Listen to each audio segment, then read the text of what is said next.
Bonjour Sorge Chalandon. Bonjour. Bonjour Pierre Allary. Bonjour. Merci d'être là dans le 64 minutes. C'est la deuxième fois, je crois, que vous travaillez ensemble. Après un premier album, Mon Traître, sorti en 2018. Voici donc Retour à Quilibex, les deux donc aux éditions Rue de Sèvres. Alors Sorge Chalandon, je vous présente en quelques mots. Vous êtes journaliste et écrivain. Vous avez longtemps travaillé pour le quotidien Libération, pour lequel vous aviez couvert notamment le conflit entre catholiques et protestants en Irlande du Nord. Un conflit qui est au cœur de la BD dont on va parler dans un instant. Vous êtes aussi romancier, bien sûr, et parmi beaucoup d'autres prix. Vous avez notamment reçu le prix Médicis en 2006 pour Une promesse. Et ce conflit en Irlande du Nord, on le retrouve dans deux autres de vos romans, Mon Traître en 2008 et Retour à Quilibex en 2011, un livre qui avait reçu à l'époque le Grand Prix du roman de l'Académie française. Et puis Pierre Allary, vous dessinez depuis le début des années 90, je pense, si je ne me trompe pas. Vous avez étudié au Gobelin, à Paris. Vous avez travaillé dans l'animation pour les studios Disney, tout à fait, à Montreuil. Et puis c'est la BD avec notamment Les Échaudeurs des Ténèbres, oui, une série, je crois. Et puis ensuite l'adaptation d'abord de Moby Dick, de Melville. Et puis donc à partir de 2018, ces deux collaborations avec Sorge Chalandon pour l'adaptation de Mon Traître et aujourd'hui de Retour à Quilibex. Alors, Mon Traître et Retour à Quilibex, ce sont deux livres et deux BD donc, qui racontent sous un angle particulier, on peut dire, le conflit qui a ravagé l'Irlande et l'Irlande du Nord pendant des décennies. Lequel de vous deux veut nous résumer l'histoire qui est dans ce deuxième tome, Retour à Quilibex? Brièvement. Oui, brièvement. Brièvement, Mon Traître racontait l'histoire d'un traître, oui, raconté par un trahi périphérique qui est un Français qui s'appelle Antoine et qui tombe amoureux de l'Irlande et qui est trahi par un Irlandais qui trahit son peuple, son combat, etc. Et on peut dire que cet Antoine, c'était vous d'une certaine manière. Antoine, c'était moi. Vous nous expliquerez après pourquoi. Absolument. Oui. Et Retour à Quilibex, quand ce traître a été tué, parce qu'il a été assassiné le 4 avril 2006, je me suis dit que ce qui manquait, c'était la version du traître. Et donc Retour à Quilibex, c'est le même roman, mais vu à l'envers. C'est le traître cette fois-ci qui parle. Voilà. Et donc dans Mon Traître, Antoine, c'est vous, et Donaldson, qui est le... Dennis Donaldson. Voilà, c'est Tyrone Meehan, en fait. Tyrone Meehan est un mélange de plein d'Irlandais, mais la trahison est celle de Dennis Donaldson. Donc il faut expliquer qui est Tyrone Meehan. Vous voulez l'expliquer? Oui, qui est-il? C'est moi qui m'y Oui, colle. allez-y. D'accord, mais Tyrone Meehan, donc c'est le... Alors c'est compliqué. Il est au cœur des deux livres. Hein. Ouais, c'est dur devant Sorge. Voilà, ouais. Tyrone Meehan, c'est un peu la figure, on va dire, paternelle, je vous le lis tel que je l'ai vu, la figure paternelle à laquelle se raccroche Antoine dans le premier livre, donc dans Mon Traître, c'est-à-dire cette espèce de personnage qui pour lui représente beaucoup, c'est-à-dire un combat. Il faut dire que c'est un militant catholique, un militant catholique, républicain, voilà. donc pour le rattachement de l'Irlande du Nord à la République d'Irlande. Voilà, tout à fait. Et donc, c'est une idole, quelque part, c'est une sommité de l'IRA, quoi. Donc voilà, et se crée une grande amitié entre ce petit Français Antoine et ce personnage haut en couleur et chef de l'IRA. Et pourquoi c'est un traître? Alors, à la base, on le sait pas, évidemment, et toute l'histoire est là, c'est-à-dire que donc Antoine va découvrir après de longues années, donc en 2006, il va découvrir un peu comme tout le monde que cet homme a trahi depuis 25 ans, donc à peu près depuis l'époque où lui l'a rencontré. Alors. Donc, oui, on avance un petit... Donc, il a trahi parce qu'en fait, il a été retourné par les services britanniques. Voilà. Alors ça, c'est le roman, ça, c'est la BD, et ça, c'est l'une des possibilités de la vérité. Mais donc il faut expliquer qu'il a été approché par les services britanniques. Oui, comme d'autres. Oui, mais qui savaient qu'en fait, il avait fait une... Comment dirais-je? Un pacte. Oui, mais il avait surtout tué, en fait, par inadvertance. Il avait tué par inadvertance. Il avait tué un autre républicain voilà, et donc, catholique. Dans le roman et dans la BD, Tyrone Meehan tue un catholique par erreur. Voilà.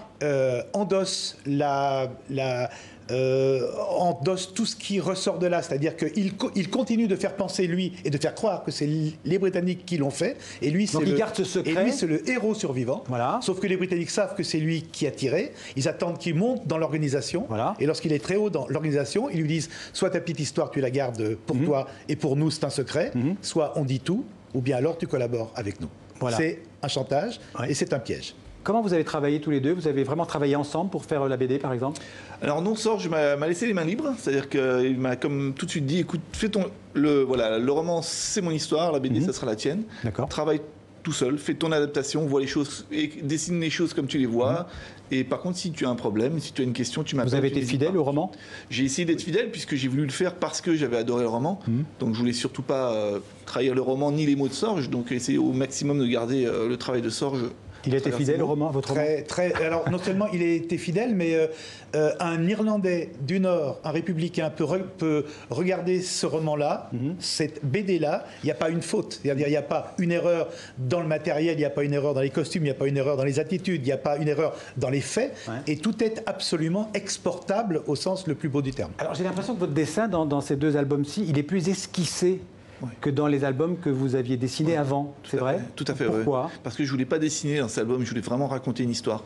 Donc je voulais tout mettre au service de l'histoire. Il fallait que le dessin, que la mise en scène soit au service de l'histoire. C'est-à-dire que c'est une mise en scène vraiment très sobre. On est toujours à hauteur d'homme, on est toujours à hauteur de regard. Il n'y a pas de contre-plongée, de plongée, il n'y a pas de dynamisme. Je voulais vraiment m'effacer complètement, pas essayer d'épater qui que ce soit avec un dessin. Et alors les couleurs aussi dans les deux albums d'ailleurs sont très similaires. C'est toujours des bleus-gris comme on voit, des ocres.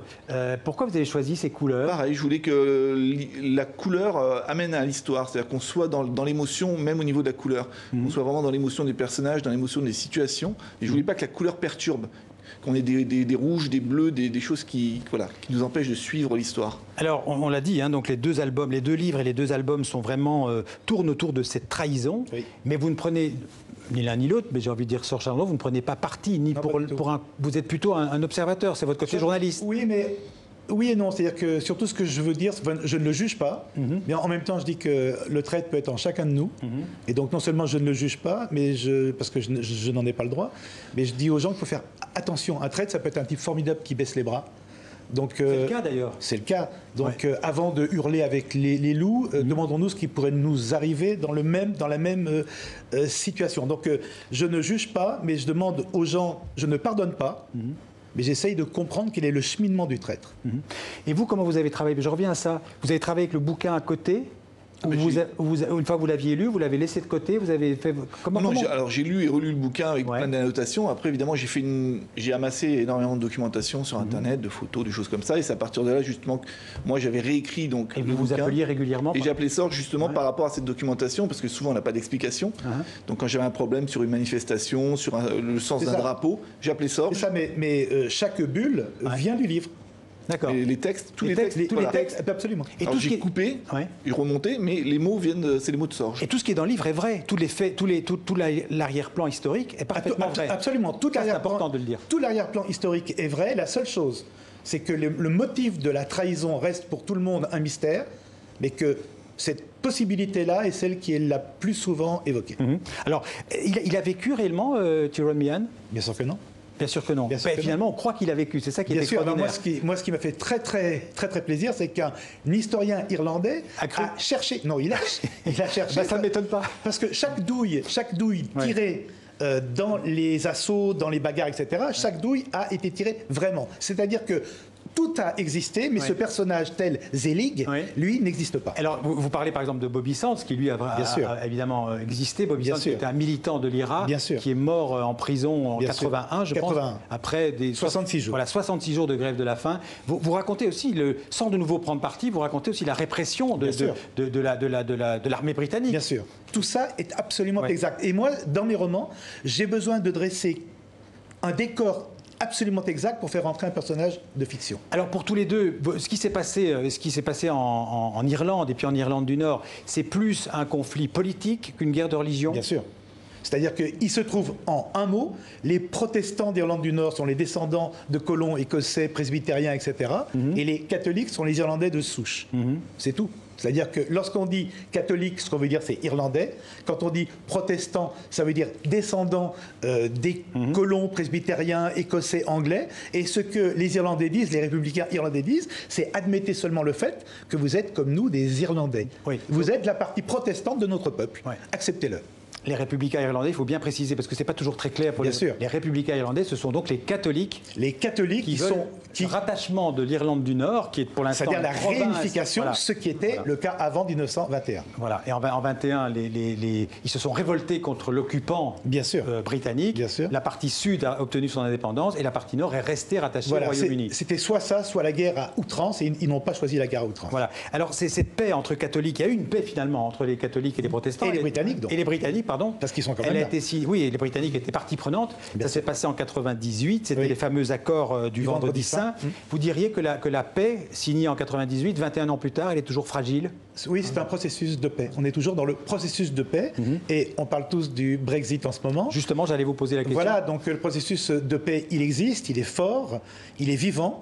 Mais il ne faut pas de frontières. Alors, il faut préciser que si le Brexit a lieu, qu'est-ce qui se passe? C'est qu'en fait, il pourrait y avoir à nouveau une frontière entre l'Irlande du Nord et la République d'Irlande. Oui, mais non. C'est-à-dire que s'il y a une frontière obligée... Non, s'il y a une frontière obligatoire, on repart comme il y a 800 ans. Donc vous pensez que si le Brexit va jusqu'au bout avec la